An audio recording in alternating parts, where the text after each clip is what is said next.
A boy was found on the side of the road, bruised, barefoot, and too scared to speak. When help arrived, two things happened at once. The police showed up, and so did a group of bikers. The town already knew who they wanted to blame. But what if the truth was hiding in plain sight, and no one dared to look? The sun was already low when Officer Peterson's patrol car crested the curve along the old state highway.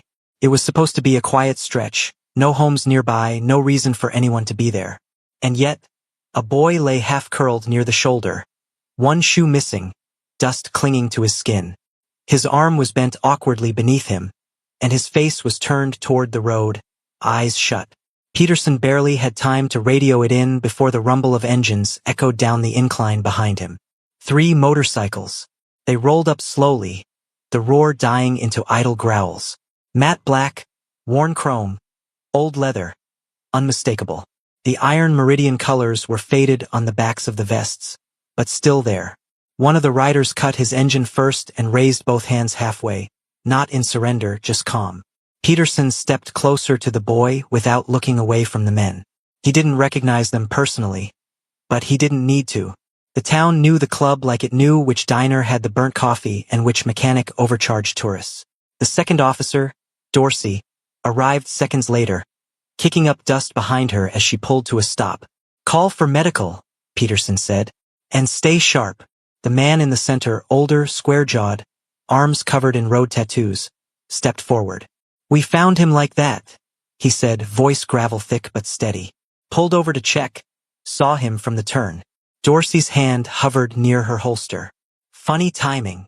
The rider didn't flinch. Funny or not, kid's not okay. They stood like that. The cops, the bikers, the silence. Broken only by the low hum of engines and the buzz of insects in the grass. Then Peterson knelt beside the boy. He was warm, dehydrated, scraped raw in places that suggested falling more than fighting. No signs of a struggle or obvious signs of violence. The kid was just worn down. Peterson noticed the pockets of the boy's hoodie were weighed down unevenly. When he checked gently, he found a few bent aluminum tabs, a short length of wire, and a rusted bolt wrapped in a scrap of cloth. The kind of things a kid collected when he was trying to build something without asking permission. The sort of project that made sense only to someone too young to know when to stop. A jacket lay half-draped across his back.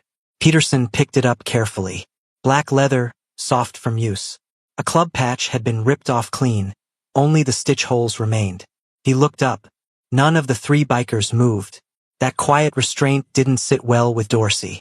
"You want to tell us how your jacket ended up on a half-conscious kid in the middle of nowhere?" The older rider glanced at his brothers, then back. It was cold. He was shaking. "We didn't think anyone would believe us if we stuck around." "You thought right," she muttered. Still, she checked her tone when the ambulance pulled up minutes later. The paramedics went to work, murmuring, lifting Evan gently onto the stretcher. The boy didn't wake, but his hand twitched when they touched his ankle. Some instinct still there. As the ambulance drove off, one of the younger bikers, shaved head, nervous hands, looked like he wanted to speak. But the older one touched his shoulder, and that was it. They mounted up without another word and turned their bikes back toward the highway. "They're just leaving?" Dorsey asked. Peterson watched them disappear into the dusky distance. "Apparently," they radioed in a statement and requested a follow-up at the station. But no one from the club showed up that night. And that, more than anything, set things in motion. By morning, the town was already whispering. By morning, the town had already started filling in the gaps with its own version of events. None of it was proof. All of it was enough. Sheriff Wilkins held a briefing in the cramped station kitchen. The whiteboard had Evan's name, the photo the paramedics had taken for ID, and a list of unanswered questions written in red. At the bottom, why did the club arrive first? No one had answers. Just an impression, a sense that somehow the bikers knew more than they were saying. That was when Warren Cole walked in. He looked rough, pale beneath a 210 forehead, hands fidgeting in the pockets of his utility jacket. Said he'd been out near the ridge clearing brush for his property line when he saw something strange. 3 bikers. A boy. One of them yelling. The kid crying. The officers leaned in. Warren nodded gravely, eyes flicking toward the hallway like he wasn't sure who might be listening. Didn't want to get involved, he said. But I recognized the patch. One of them had a jagged tear on the back. Same kind of mark I saw on the kid's jacket. Dorsey frowned.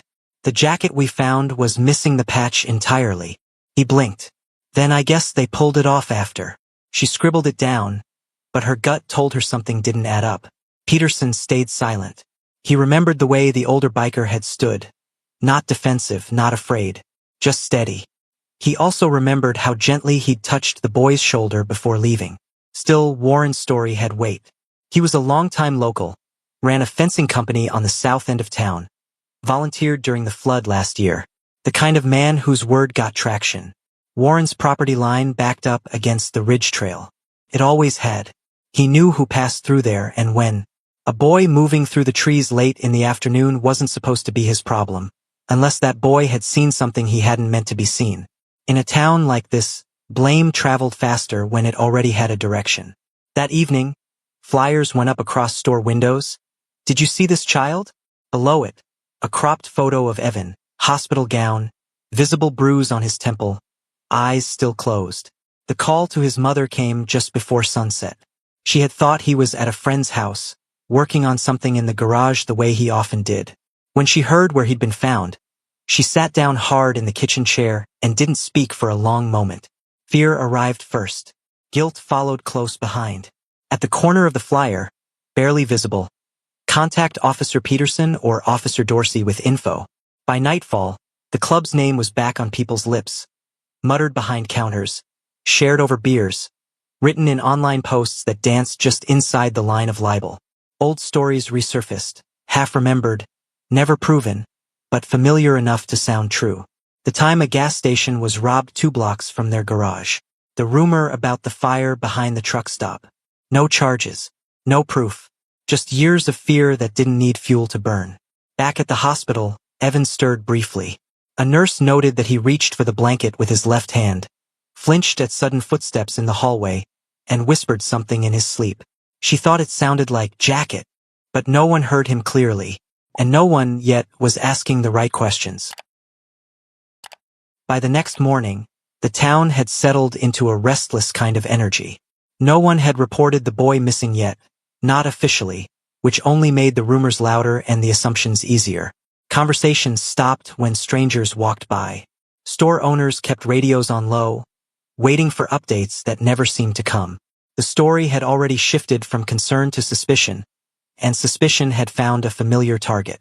At the sheriff's station, the coffee sat untouched on Peterson's desk, growing cold beside a stack of notes. He hadn't slept much. Something about the roadside scene kept replaying in his mind. Not the boy, not the injuries, but the quiet way the bikers had stood back, like men who already knew how the moment would look. Dorsey was midway through a report when the front door opened and Warren Cole stepped inside.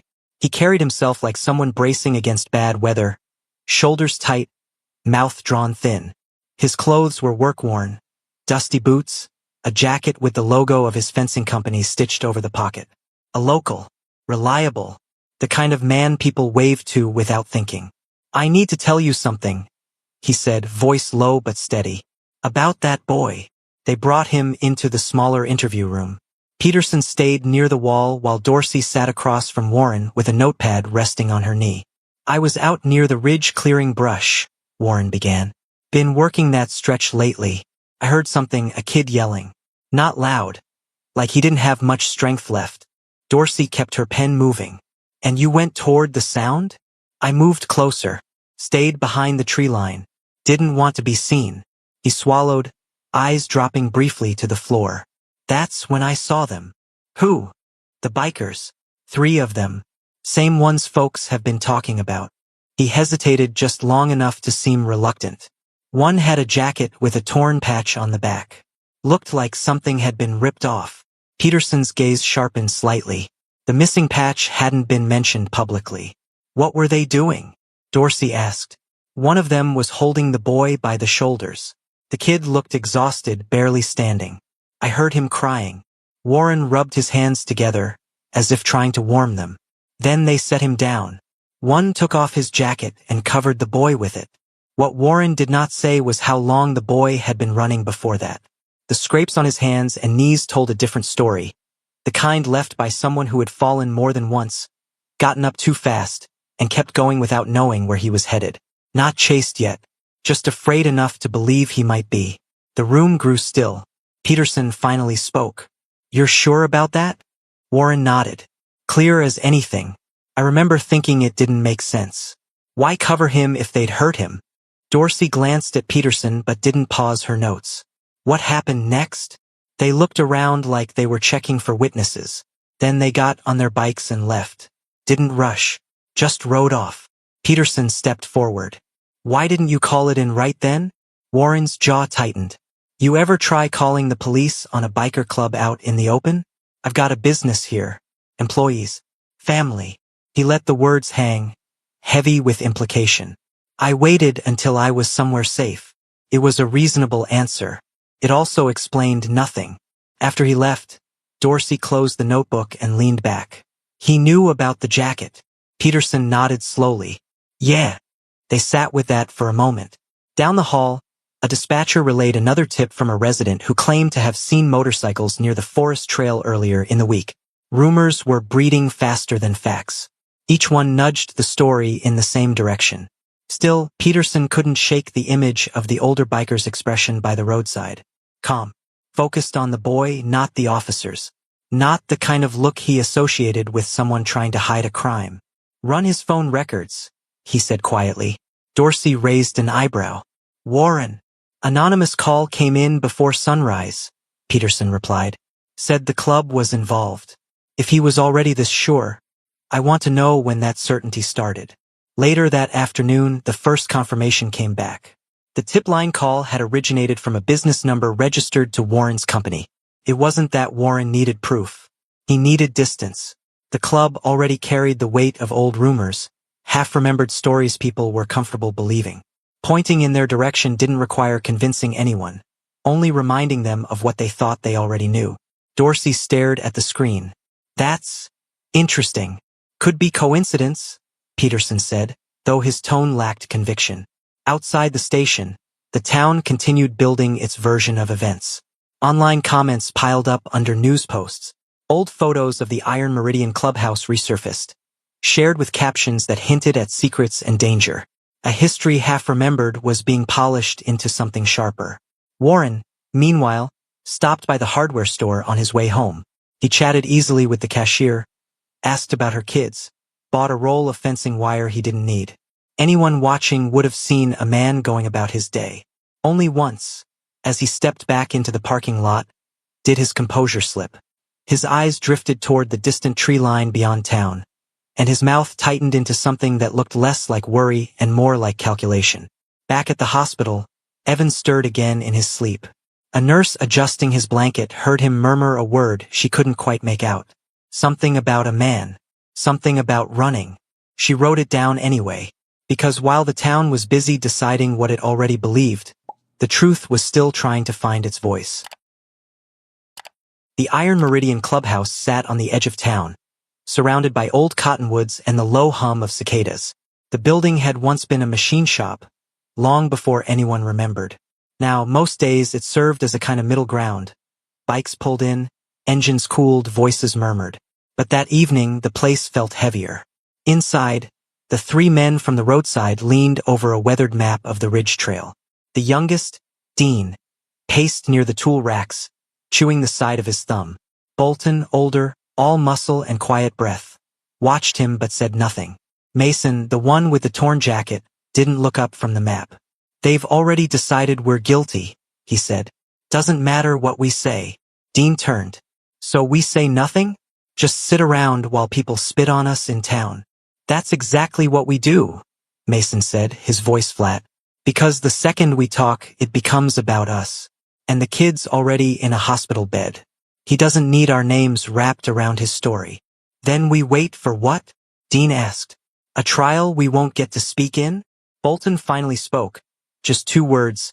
"Let it ride." It wasn't an order. It was a reminder of the rule they all knew, the one that had kept the club clean even when their image was anything but. You don't use kids. You don't name them. And you sure as hell don't turn a scared boy into a public spectacle to clear your own name. Back in town, the air was thick with opinions. Sheriff Wilkins held a press briefing outside the courthouse, flanked by 2 deputies and a microphone that fed every word to waiting ears. "We are pursuing leads in connection with the recovery of a missing minor. We have received statements from a concerned citizen and are reviewing possible involvement of individuals associated with the Iron Meridian Motorcycle Club." Not a single charge had been filed, but that didn't stop the implication from spreading like smoke. Reporters, bloggers, even locals with phones aimed their attention at the club. Every shaky memory, every secondhand story suddenly felt like evidence. One man said he once saw someone from the club yelling near the school. Another claimed he heard their engines revving too close to a church parking lot. Nothing solid. But none of it needed to be. What no one seemed to notice was that the bikers didn't protest. They didn't call lawyers to posture on local radio. They didn't show up at City Hall. They simply stayed where they were, fixing bikes, watching the road, and saying nothing. To most, that silence looked like guilt. Dorsey knew better. She sat in her cruiser outside the Ridge Trail turnoff, engine ticking softly as it cooled. Her thoughts kept circling the same point. The detail Warren had shared about the torn patch, how he described the boy crying before anyone had confirmed Evan was even conscious. The timeline didn't sit right either. He said he'd been out clearing brush. But the weather had turned just the night before. The ground was soft, the brush wet. No tools in the world made that kind of job worth doing in those conditions. Peterson was more cautious. Back at the station, he sifted through logs, rewatched the body cam footage from the roadside scene. He paused on the frame where Mason stood with his hands half raised, gaze steady. There was no flicker of alarm, no twitch of defiance. Just a man watching a child struggle to breathe, surrounded by people who already expected him to be dangerous. Later that night, a deputy reported a strange call. A payphone behind the old hardware store had been used to report a suspicious biker loitering near the school. No description, no plate, just an accusation. Dorsey and Peterson drove out anyway. Nothing, just flickering light and wind brushing through chain-link fences. "I think someone's testing how fast we jump," Dorsey said. Peterson didn't argue. At the hospital, Evan remained in and out of sleep. His vitals were stable, but the nurses noted he often curled into himself, arms drawn tight across his chest. The social worker assigned to him tried gently to coax him into conversation, but he only stared at the floor and mumbled half-thoughts. Woods, running, a jacket. That single word kept coming back. Jacket. The one piece no one could explain. Warren's story had placed the bikers at the scene before anyone else. But the boy's own timeline was murkier. The doctors said his injuries were consistent with falling. Not a fight, not a struggle. His shoes were mismatched, one missing entirely. The side of his hoodie was ripped along a seam, like he'd caught it on a branch. And yet, there were no defensive bruises. No grip marks on his wrists. Just scrapes, dehydration, and a deep, stubborn fear. Back at the clubhouse, Mason received a message. It wasn't from the police or anyone official. Just a contact from a trucker who'd seen the flyers in town and remembered passing a boy alone on the trail days earlier. Stumbling, limping, but not being chased. Just moving like someone who didn't want to be seen. Mason didn't share the message right away. He simply saved it, folded his phone shut, and walked outside. The bikes sat in a neat row, all silent now. Past them, down the hill, the town lights flickered faint through the trees. A place that had always drawn lines, who belonged, who didn't, who got to be the hero in someone else's version of the story. Inside, Bolton patched the sleeve of a jacket. The one they'd left behind, now returned by a quiet paramedic who hadn't asked questions. He stitched slowly, deliberately, but didn't replace the patch. They weren't planning to hide. They just knew there were better things to protect. And somewhere in the hospital, the boy they refused to name was beginning to remember who had, and who hadn't, treated him like he mattered. The conference room inside the sheriff's department wasn't meant to hold this many people. A folding table had been pushed aside to make space.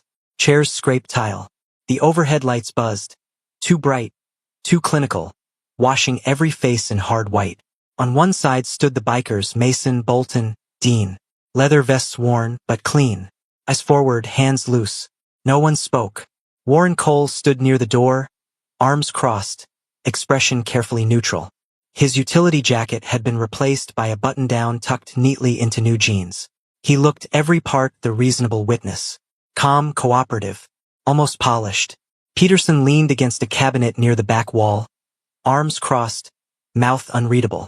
Dorsey sat beside the boy, Evan, who clutched the edges of his hoodie like it might help him vanish into it. Outside, a small crowd waited near the entrance. Word had spread that the boy was going to speak. The town had been holding its breath, waiting for permission to believe what it already wanted to be true. The sheriff gave a short statement, then stepped aside. It was time. Evan didn't lift his head at first.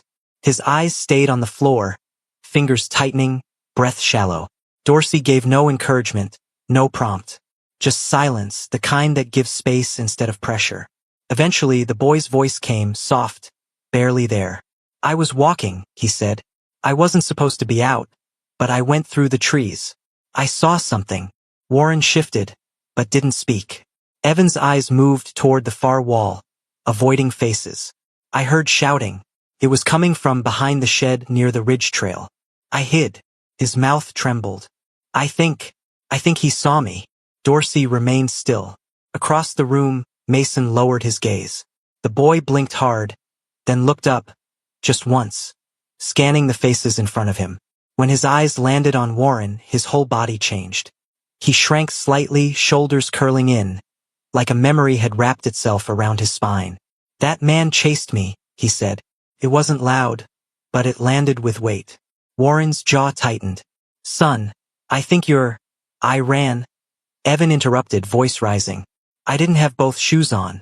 I tripped. I hit something. Then I don't remember for a while. Just cold. Trees. I kept hearing someone behind me, he added, quieter now. I don't know if he was close. I just knew I couldn't stop. Dorsey spoke gently. Do you remember who found you? The boy nodded once, then looked at the men across the room. They did. He didn't point. He didn't need to. They gave me something, he added. A jacket. I was shaking, and they put it on me. Warren stepped forward, voice tighter than before. I think the boy's confused. That can happen, right? After trauma, things get blurry. Evan flinched at the sound. Dorsey didn't move. Evan, are you confused? The boy turned his head slowly. No, that was it. No theatrics. No build-up.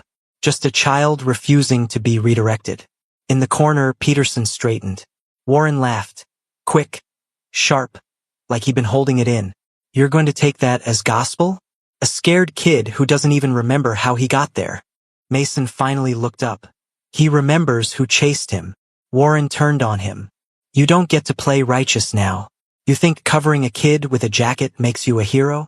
Bolton spoke next. No. But accusing us doesn't make you innocent. Silence returned. A heavier one now, not just tension, but something unraveling. Peterson stepped forward. We pulled call records from the tip line. The report that named these men came from a number registered to your company. Warren didn't blink. Lots of people use that line. Workers come in and out. Peterson didn't argue. You gave a statement that included details only someone at the scene could know. Warren opened his mouth, then closed it again. The sheriff turned to Evan. Is there anything else you want to tell us? The boy looked down, then up again. He said if I talked, people wouldn't believe me. There was no need to name who he was. In the hallway outside, murmurs had started. A deputy tried to quiet the crowd, but the sound carried. Surprise, confusion. A few stifled apologies from voices that had been louder the day before. Warren moved toward the exit. Stop, Peterson said, and Warren stopped. The rest unfolded quickly. A formal statement. A quiet arrest. Warren's voice lowered to muttering, then silence. He didn't fight. He didn't plead. In town, the change came slower. People still glanced sideways when bikes rolled through. Still crossed the street sometimes. But the story shifted. Flyers came down. One business owner left a note taped to the Iron Meridian gate. Sorry, I didn't ask what really happened.